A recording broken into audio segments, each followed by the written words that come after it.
Police भरतीची तयारी करत असलेल्या तरुणांसाठी महाराष्ट्र शासनाकडून अतिशय महत्त्वाची व आनंदाची बातमी आज समोर आली आहे। पोलीस भरतीच्या उमेदवारांना लवकरात लवकर आपली भरतीची तयारी जोमात चालू करण्याची वेळ आली आहे। कारण शासनाकडून पोलीस भरती प्रक्रियेची तारीख निश्चित करण्यात आली आहे। तर आत्ताच जाणून घेऊया भरती प्रक्रियेची तारीख व सोबतच भरती प्रक्रियेची संपूर्ण रूपरेखा काय असणार आहे या विषयीची माहिती आपण या बातमीमध्ये बघणार आहोत। त्यासाठी ही बातमी शेवटपर्यंत नक्की बघा। यावर्षी राज्यात 10,000 पेक्षा जास्त पोलिसांची भरती केली जाणार आहे। गृह विभागाने 2024 डिसेंबर 2025 पर्यंतची रिक्त पोलिसांची पदे भरण्याची मान्यता दिली आहे।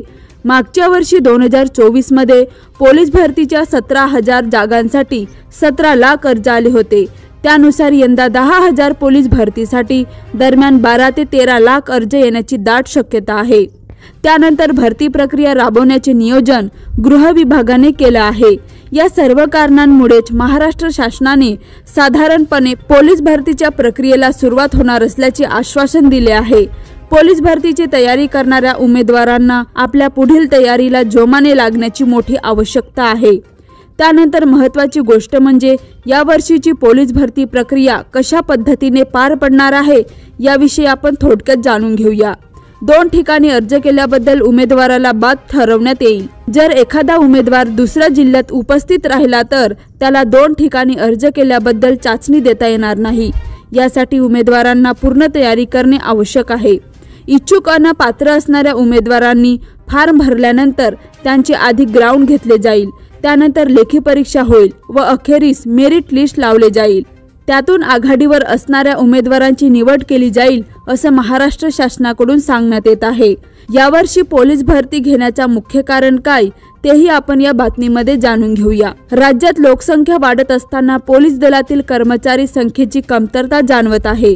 यामुळे पोलिसांवर अतिरिक्त ताण येत आहे। मुख्यमंत्री फडणवीस यांनी विधानसभेत सांगितले की राज्यात सध्या 10,500 पोलीस पदे रिक्त आहेत। तसेच दरवर्षी 7 ते 8,000 पोलीस सेवानिवृत्त होतात।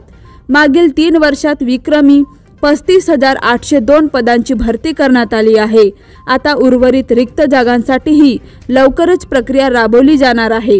विशेषतः पोलीस उपनिरीक्षक पदाच्या रिक्त जागा भरण्यात आल्या असल्याची ही माहिती त्यांनी दिली। 2025-26 अर्थसंकल्पात गृह विभागासाठी 36,614 कोटी 68,09,000 रुपये इतकी मोठी तरतूद करण्यात आली आहे। या निधीचा उपयोग पोलीस भरती यंत्रणा सुधारणा, तांत्रिक सुविधा आणि सुरक्षेसाठी करण्यात येणार आहे। दरम्यान मुख्यमंत्री फडणवीस यांनी स्पष्ट केले की राज्य सरकार गुन्हेगारी प्रवृत्तीवर कठोर कारवाई करत आहे। 2023च्या तुलनेत 2024 मध्ये गुन्ह्यामध्ये 2,586 प्रकरणांनी घट झाली आहे। तसेच देशातील पहिल्याच 5 गुन्हेगारी शहरांच्या यादीत महाराष्ट्रातील कोणतेही शहर नाही। त्यामुळे राज्यातील कायदा आणि सुव्यवस्था तुलनेने अधिक चांगली असल्याचा दावा त्यांनी केला। तर अशाच प्रकारच्या पोलीस भरतीविषयी व शासकीय जागांच्या माहिती त्वरित जाणून घेण्यासाठी आताच आपल्या TV24 समाचार YouTube चॅनलला सबस्क्राइब मात्र नक्की करा व सोबतच माहिती आवडल्यास व्हिडिओला लाईक करा। चला तर मग भेटूया पुढच्या बातमीमध्ये। तोपर्यंत नमस्कार।